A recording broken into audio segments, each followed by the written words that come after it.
তখন ওই মেয়ের বাপ আমার কাছে ফোন দিয়ে বলছেন, মৌলানা সাহেব একটা ফতুয়া। কি ফতুয়া? আমার মেয়েটাকে তো 1 সপ্তাহ হয়নি বিবাহ দিয়েছি, কিন্তু এখন তো পেটে 4 মাসের বাচ্চা। বিবাহের বয়স কত? 1 সপ্তাহ। বাচ্চার বয়স পেটে কত? কথা বুঝেননি মনে? ওই যে 31st নাইট, ওই যে পহেলা বৈশাখ, ওই যে বিশ্ব বেহায়া দিবস, আর ওই যে শিক্ষা সফরে ও বাচ্চা পেটে চলে এসেছে। এটা হলো পরিস্থিতি, এটা হলো জাহেলিয়াত। বলছিলাম আল্লাহর নবী বলছেন যে কোন মহিলা মাহরাম ছাড়া সফরে বের হতে পারে না। ও শিক্ষা সফরে যাবে, ও সারা পৃথিবী ঘুরবে, সাথে তার বাপ অথবা ভাই, তার ছেলে থাকবে, মাহরাম পুরুষ থাকবে। না হলে আপনার মেয়েটা 1 দিন 1 রাত্রির জন্য সফরে যেতে পারে না। বুরখা পরে হোক আর উলঙ্গ হয়ে হোক, যদি যেতে চায় তাহলে মাহরাম থাকতে হবে। আব্দুল্লাহ ইবনে মাসউদ রাদিয়াল্লাহু আনহু বলছেন, রাসূল সাল্লাল্লাহু আলাইহি ওয়াসাল্লাম বলেছেন, আল মারাতু আওরাতুন, নারী হলো গোপন বস্তু। ফাইদা খরাজাত ইস্তাশরাফা শাইতান, যখন নারী বাড়ি থেকে বের হয়, শয়তান তাকে নগ্নতার প্রতি খেপিয়ে তোলে।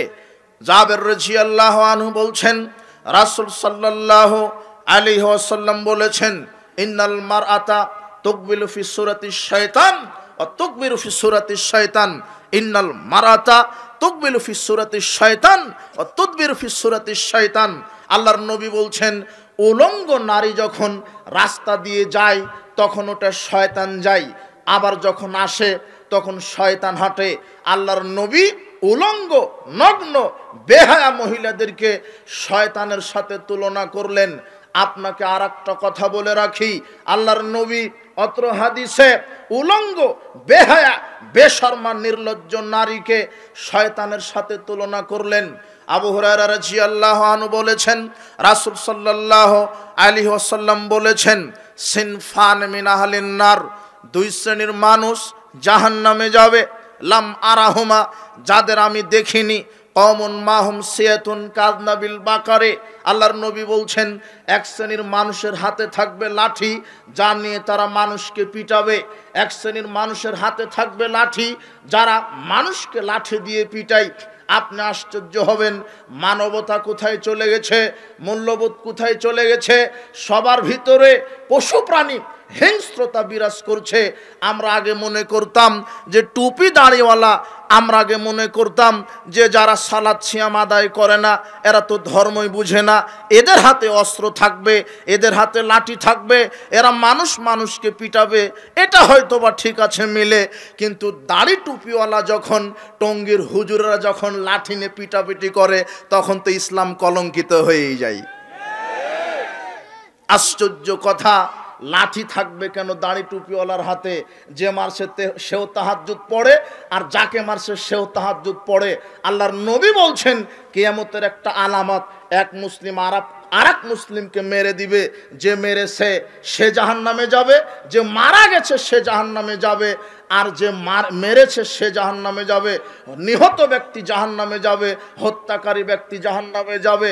আল্লাহর নবীকে জিজ্ঞাসা করা হলো, আল্লাহর নবী, যে ব্যক্তিটা নিহত হলো ও কিভাবে জাহান্নামে যাবে? যে নিহত করেছে, হত্যাকারী জাহান্নামে যাবে, নিহত ব্যক্তি কেন জাহান্নামে যাবে? তখন আল্লাহর নবী বলছেন, ঘটনা এরকম হবে যে দুজনেই মাঠে নেমেছিল পরস্পরকে হত্যা করার জন্য, কিন্তু যার কৌশল শক্তি বেশি ছিল সে আগে মেরে দিয়েছে। কিন্তু নিয়ত দুইজনের একই ছিল, নিয়ত একই থাকার কারণে আল্লাহ দুজনকেই জাহান্নামে ঢুকিয়ে দিবেন।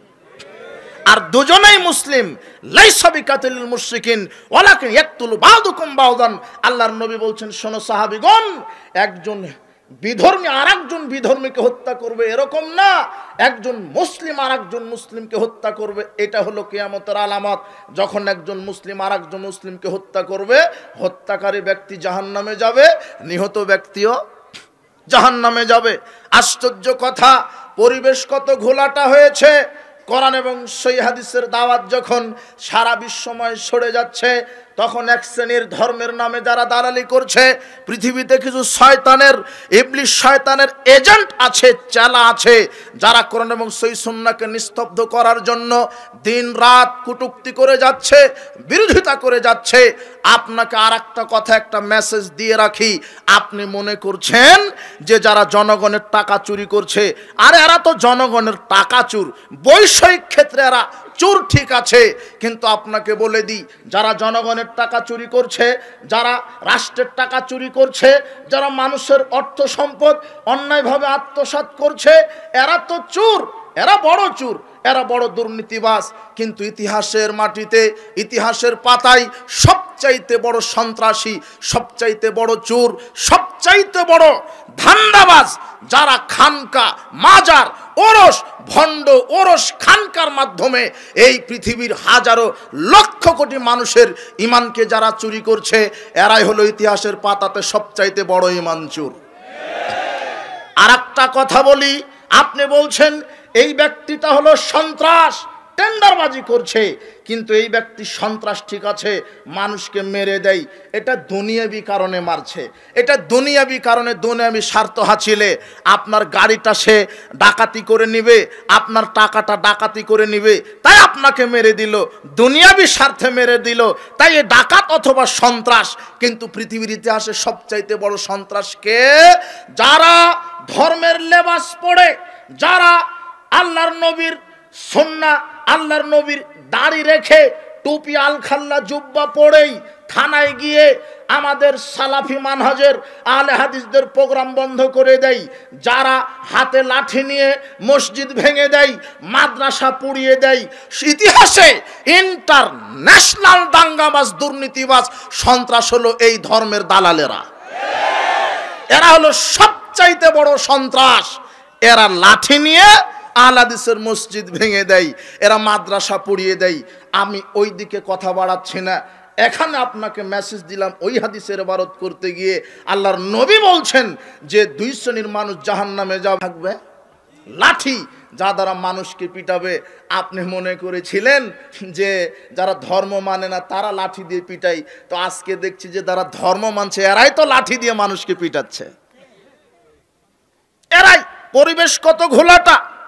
এরপর আল্লাহর নবী বলছেন নিসাউন, দ্বিতীয় শ্রেণী মহিলা, কাসিয়াতুন আরিয়াতুন মুমিলাতুন মায়লাতুন, এমন কিছু মহিলা যারা উলঙ্গ পোশাক পরে থাকবে, পুরুষদেরকে আকৃষ্ট করবে, নিজেরাও পুরুষদের প্রতি আকৃষ্ট হবে। রুসহুন্না কাসনিমাতিল বুখতিল মায়লা, এদের চুলগুলি ওটের চোটের মতো ফেটকিয়ে থাকবে, বক্ষটা স্ফীত থাকবে, এরা ল্যাংটা উলঙ্গ আঁটোসাঁটো পোশাক পরে প্রদর্শনী দিয়ে চলবে। লা ইয়াদখুলনাল জান্নাহ, এই উলঙ্গ নারী জান্নাতে যাবে না। ওয়ালা ইয়াজিদনা রিহাহা, জান্নাতে যাবে না, জান্নাতের সুগন্ধি পাবে না। ওয়াইন্না রিহাহা লাইজাদু মিন মাশরিতি কাযা ওয়া কাযা, অথচ জান্নাতের সুগন্ধি পাওয়া যায় 40 বছর পথের দূরত্ব থেকে। এত বছর দূরত্ব থেকে জান্নাতের সুগন্ধি পেলেও কিছু উলঙ্গ নারী আছে, তারা জান্নাতে তো বহু দূরের কথা, জান্নাতের কি পাবে না? সুগন্ধি পাবে না। এরা কত খারাপ। এই হাদিস ইবারত করতে গিয়ে আরো দুইটা হাদিসের কথা এখানে স্মরণ হলো। আলহামদুলিল্লাহ, স্মরণটা কি হলো? পৃথিবীতে আশ্চর্য জীবিত দুই ধরনের মানুষ আছে, পৃথিবীতে আশ্চর্য জীবিত দুই ধরনের, দুই শ্রেণীর মানুষ আছে যাদের জন্য দোয়া করা হারাম। যাদের জন্য দোয়া করা কি হারাম? একজন মুশরিক, মুনাফিক, এদের জন্য দোয়া করবেন, চলবে। কিন্তু দুই শ্রেণীর মানুষ, এরা এত খারাপ, এদের জন্য দোয়া করাই হারাম। তার এক, যারা হারাম খায়। কি খায়? হারাম।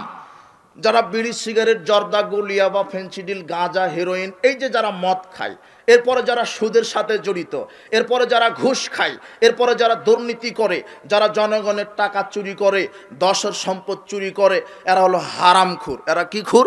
যারা সুদের সাথে জড়িত, যারা ঘুষের সাথে জড়িত, যারা দুর্নীতির সাথে জড়িত, যারা মাদকের সাথে জড়িত, যারা সিনেমার ব্যবসা করে, যারা নাটকের ব্যবসা করে, এরা হলো হারামখোর।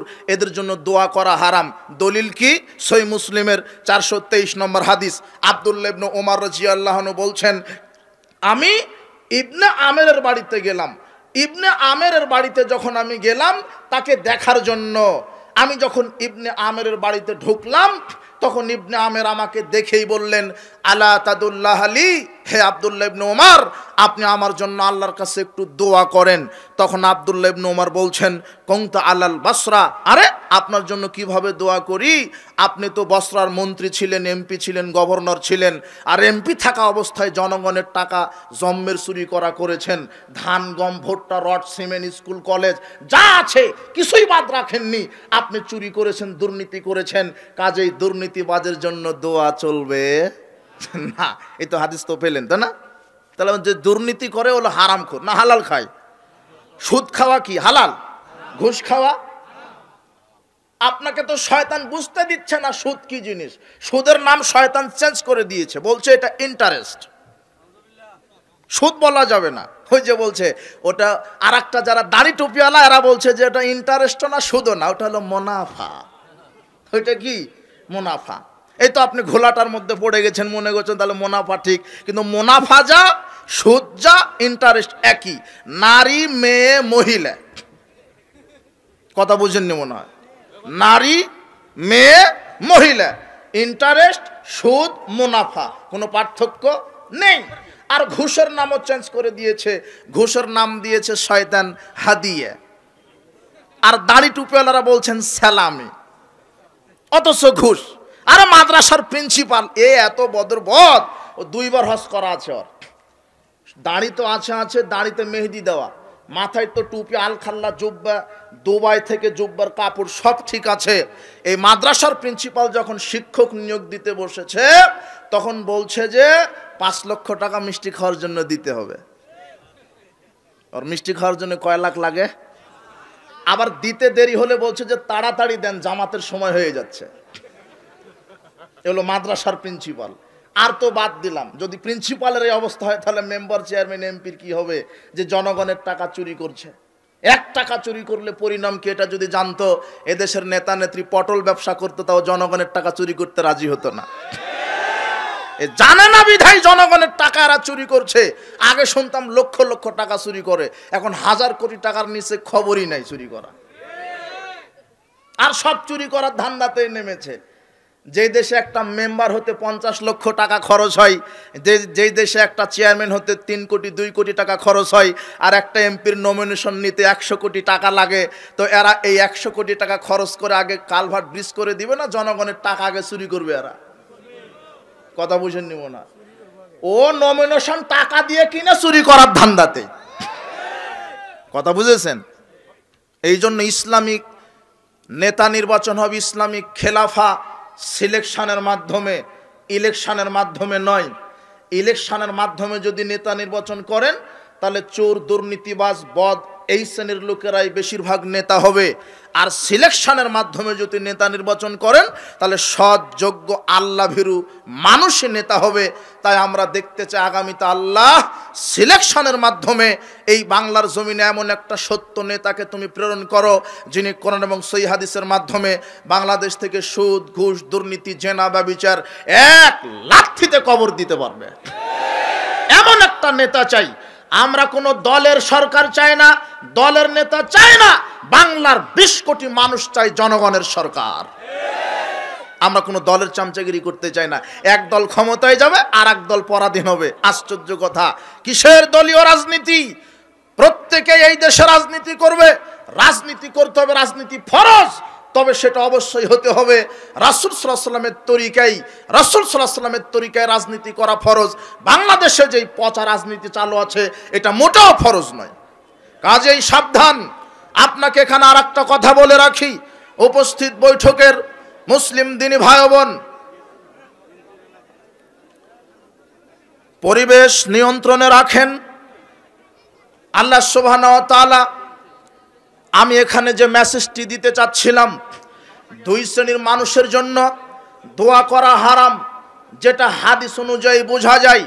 2 শ্রেণীর মানুষের জন্য দোয়া করা হারাম, যেটা হাদিস অনুযায়ী বোঝা যায়। তার এক হচ্ছে হারামখোর, আর 2 নম্বর হচ্ছে এই যে উলঙ্গ নারী। যে উপস্থিত বৈঠকের মুসলিম দিনী ভাই বোন, আপনার মনোযোগ আমি কামনা করছি। আমার আলোচনার গুরুত্বপূর্ণ পয়েন্টটি এখানে যে দুই শ্রেণীর মানুষের জন্য দোয়া করা হারাম, যেটা ইসলামী শরিয়া হাদিস দ্বারা বোঝা যায়।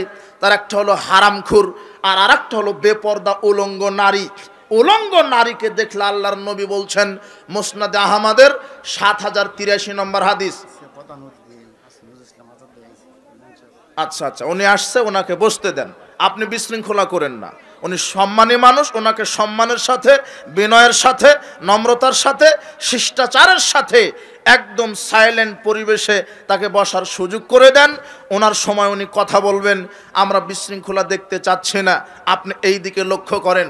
বলছিলাম, উপস্থিত বৈঠকের মুসলিম দিনী ভাই বোন, হাদিস থেকে বোঝা যায় দুই শ্রেণীর মানুষের জন্য দোয়া করা হারাম।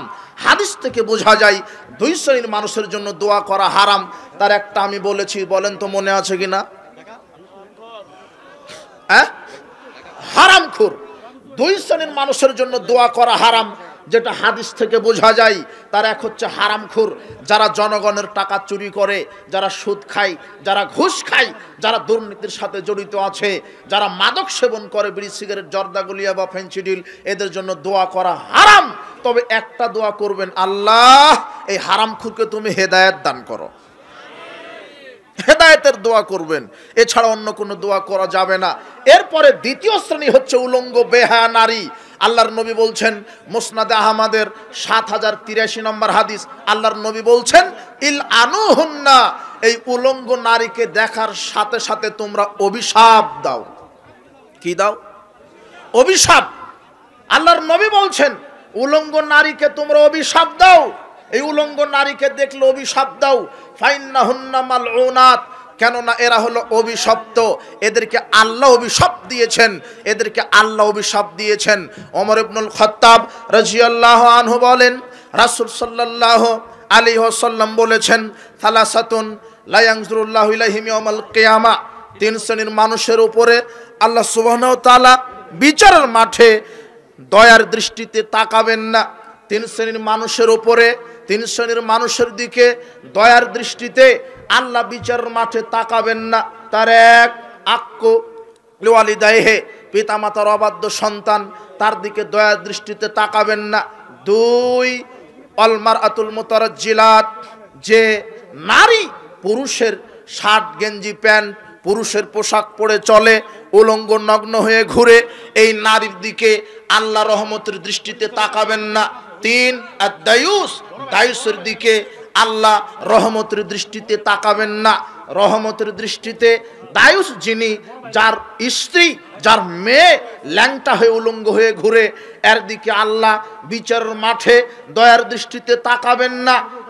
এক, যারা ল্যাংটা হয়ে ঘুরে তাদের দিকে আল্লাহ দয়ার দৃষ্টিতে তাকাবেন না। দুই, যারা পিতামাতার অবাধ্য সন্তান, এদের দিকে বিচারের মাঠে আল্লাহ দয়া দৃষ্টিতে তাকাবেন না। তিন, যার স্ত্রী, যার মেয়ে ল্যাংটা হয়ে ঘোরার সুযোগ দেয়, এই মানুষের উপরে আল্লাহ বিচারের মাঠে দয়ার দৃষ্টিতে তাকাবেন না। আব্দুল্লাহ ইবনে ওমর রাদিয়াল্লাহু আনহু বলছেন, রাসূল সাল্লাল্লাহু আলাইহি ওয়াসাল্লাম বলেছেন, লাআনাল্লাহ আল ওয়াসিলাতুল মুস্তাওসিলা, আল্লাহ ওই নারীর উপরে অভিশাপ দিয়েছেন যেই নারী মাথায় নকল চুল ব্যবহার করে, পরচুলা ব্যবহার করে, যেই নারী মাথার চুল বেশি করার জন্য নকল চুল ব্যবহার করে, এই নারীর উপরে আল্লাহ অভিশাপ দিয়েছেন। ওয়াল ওয়াসিমাত ওয়াল মুস্তাওসিমাত ওয়াল মুতানাম্মিসাতি ওয়াল মুতাফাল্লিজাতি লিল হুসনে। এরপর আল্লাহর নবী বলছেন, যেই নারী শরীরে উল্কি ব্যবহার করে, শরীরে ট্যাটু লাগায়, যেই নারী শরীরে উল্কি ব্যবহার করে, ট্যাটু লাগাই, অন্যের কাছ থেকে লাগিয়ে নেয়, যেই নারী ভ্রু চিকন করে, দাঁত শানিত করে, সৃষ্টির পরিবর্তন করে, এই নারীর উপরে আল্লাহর অভিশাপ। আর আল্লাহর নবী বলছেন, যেহেতু আল্লাহ অভিশাপ দিয়েছেন, কাজে এই ল্যাংটা বেহা উলঙ্গ নারীদেরকেও তোমরাও কি দাও? অভিশাপ দাও। আশ্চর্য দুইটা পাপ, যেই দুইটা পাপ করলে তাদের জন্য শরীয়ত দোয়া করতে হারাম করে দিয়েছেন। তার একটা বলেন তো কি? হারামখোর। আর দুই হলো উলঙ্গ বেহায়া নারী, যেই নারী ল্যাংটা হয়ে ঘুরে, আটো সাটো প্যান্ট গেঞ্জি, পুরুষের প্যান্ট গেঞ্জি পরে ঘুরে, যেই নারী মাথার চুল ছোট করে, ভ্রু চিকন করে, দাঁত শানিত করে, যেই নারীটা শরীরে ট্যাটু উল্কি ব্যবহার করে, এই নারীকে আল্লাহ অভিশাপ দিয়েছেন। আর আল্লাহর নবী বলছেন ইল আনুহুন্না, তোমরা অভিশাপ দাও, ফাইন্নাহুন্না মালউনাত, কেননা এরা হলো অভিশপ্ত, কাজেই তোমরা অভিশাপ দাও। বলছিলাম উপস্থিত বৈঠকের যেসব মা বোনেরা এসেছেন, অত্র হাদিসগুলো আপনি মূল্যায়ন করেন, ল্যাংটা হয়ে ঘুরেন না। আল হায়া মিনাল ঈমান ওয়াল ঈমান ফিল জান্নাহ, আল্লাহর নবী বলছেন লজ্জা হলো ঈমান, ঈমান হলো জান্নাত। আপনার যদি লজ্জা থাকতো তাহলে হাটে বাজারে এইভাবে ল্যাংটা হয়ে ঘুরতেন না। আপনার যদি লজ্জা থাকতো পরপুরুষের সাথে এইভাবে কথা বলতেন না। আপনার যদি লজ্জা থাকতো তাহলে ল্যাংটা পোশাক পরে এইভাবে পরপুরুষের সাথে ঘুরতেন না। আপনার যদি লজ্জা থাকতো এইভাবে বেহায়াপনা করতেন না। লজ্জা নাই তাই ঘুরেন। লজ্জা নেই যার, ঈমান নেই তার, আর ঈমান যার নেই জান্নাতও তার নেই। বলছিলাম উপস্থিত বৈঠকের মুসলিম দিনী ভাই বোন, আপনি মূল্যায়ন করেন, আপনি হবেন দায়ুস। আপনার মেয়েটা যদি, স্ত্রীটা যদি ল্যাংটা হয়ে ঘুরে, আপনি দায়ুস, এই কারণে আপনার জান্নাত নেই। আর আপনার মেয়ে, আপনার স্ত্রী যদি ল্যাংটা হয়ে ঘুরে, সে হবে বেপরদা নারী, বেপরদা হওয়ার কারণে তারও জান্নাত নেই। উভয়ই পরিবার ক্ষতিগ্রস্ত।